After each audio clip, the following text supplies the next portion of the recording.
This is a clip from a long form podcast. And what you'll notice is that our content is different, it's more intelligent. Subscribe to our channel and continue receiving such amazing and intelligent content from Discovery of an Author.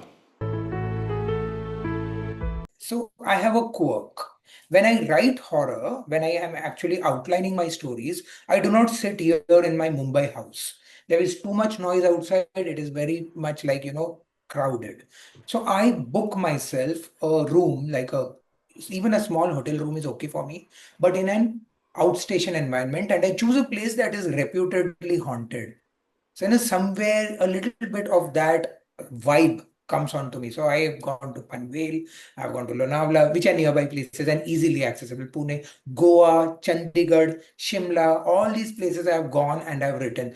So, my way is I close myself in that room for like 7 to 10 days. I come out only for my lunch and dinner, and otherwise, I'm just writing, researching or writing. And I do that for 7 or 10 days at a stretch.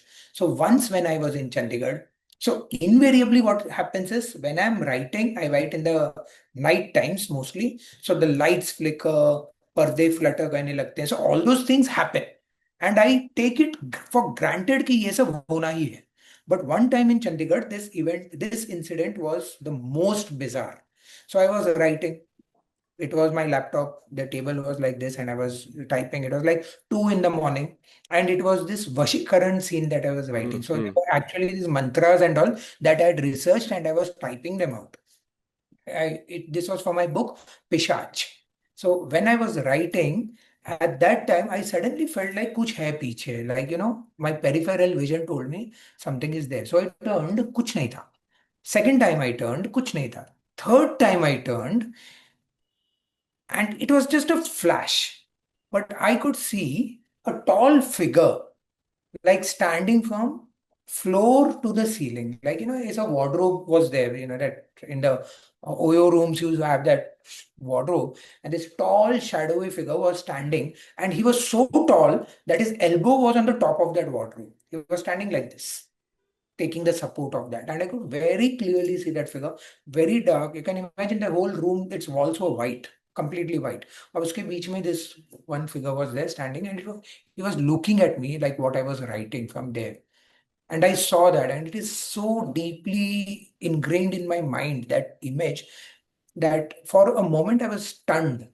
And then I just shut my laptop and I went to sleep. I did not write that day. I actually opened the door. I saw outside, everybody was there, and all.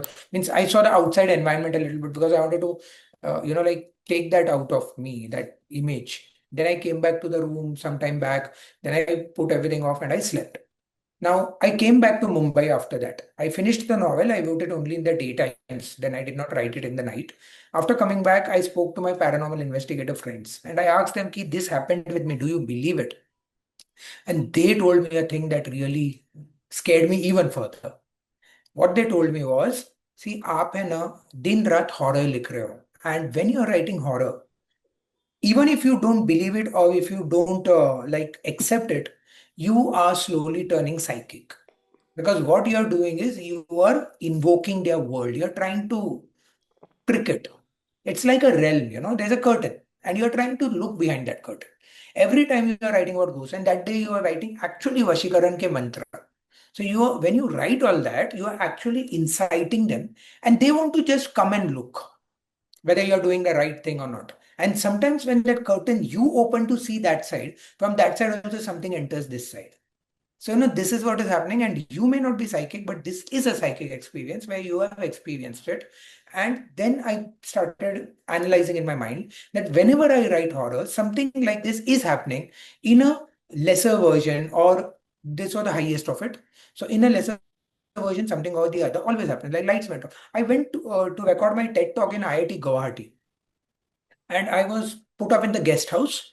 So the guest house was also room number 113. I made a reel out of it. I always end up getting a 13 number. I think the people give me a 13 number because I'm a horror author. So they gave me this room number 113, and it was a beautiful guest house. Guwahati, after all, is a beautiful city. I finished my TED talk and I took my flight back to Mumbai. Before the flight took off, I get this message from the Guwahati team. and they say कि sir देखो आप चले गए और क्या होने लगा, and they sent me a video. I downloaded the video, and the video was my room, the room where I was staying. The lights of it were flickering, and they were flickering in such a bizarre way. Ban chalu like that, it was not Like just a pattern. in a pattern. It was not just an electricity problem. It was something like somebody was signaling something, like you saw in Stranger Things. Yeah. So Yeah. kind of a Morse rhythmic. code or whatever. And they said, ki, I don't know what the students told me that we don't know what you set up here, but something is there, and we change the bulb, still it's happening. So this is what happened.